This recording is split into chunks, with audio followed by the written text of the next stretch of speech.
আজকে আমি মনের মাধুরী মিশায়া চিকেন এই রামিনটা রান্না করবো। চিকেন না, ম্যাগি রামিনটা রান্না করবো। তো এখানে আমি চিকেন নাগিন এগুলো সবকিছু নিয়ে নিয়েছি, দেখতেই পারতেছো। রোজার জন্য আমি স্পেশাল স্পেশাল আইটেমগুলো ট্রাই করতেছি না। তো আজকে মন চাইলো, তো আমি আজকে একটু রান্না করতেছি। তো এই চিকেন নাগিনগুলো বাজে নিতেছি। তো যাই হোক, অনেকে আমাকে ইনবক্স করে অনেক রকমের কথা জিজ্ঞাসা করে, কোন ফোন দিয়ে আমি ভিডিও করি, তারপরে কোনটা দিয়ে আমি কি করি, এই করি সেই করি। এত এত মেসেজ আমি রিপ্লাই দিতে পারি না, তার জন্য আমি অনেক দুঃখিত, ঠিক আছে। তো এখন আমি এই যে চিকেন, এটার নামটা ভুলে গেছি, দুশালা এটা যেন কি বলে, সসেস, হ্যাঁ মনে পড়ছে, মনে পড়ছে, সসেস ভাজা হয়ে গেছে, তা কত সুন্দর লাগতেছে। তো এখন আমি এই নুডলসগুলো দিয়ে দিতেছি পানির মধ্যে, এটা একটু সিদ্ধ হইব।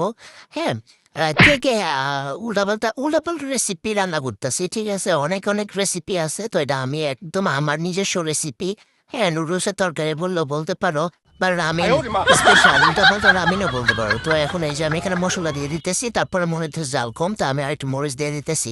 হ্যাঁ, রোজার মধ্যে আমি ইফতারি টাইমে এই জিনিসটা খামু, কেমন হবে বলো তো। তারপর আমি এই যে এই জায়গার মধ্যে একটু চিজ নিয়ে দিতেছি, চিজটা দিলে মনে হয় একটু টেস্টটা বাড়বো। মানে ঘরের মধ্যে মোট কথা হলো, ঘরে যা আছে সারা সব দিয়ে রান্না করে এলাম একদম ফাটাফাটি, কিন্তু টেস্টটা কিন্তু ভালোই হয়েছে। হ্যাঁ, খাওয়া দাওয়ার পরে আমি ভয়েসটা দিতেছি, তাই মানে টেস্টটা ভালো হয়েছে, দেখো কত লোভনীয় লাগতেছে। হ্যাঁ, তোমরাও ট্রাই করে খাইতে পারো, খুবই মজা হয়েছে। ঘরে একটা জিনিসও বাদ এনে সব দিয়ে রান্না বুঝতে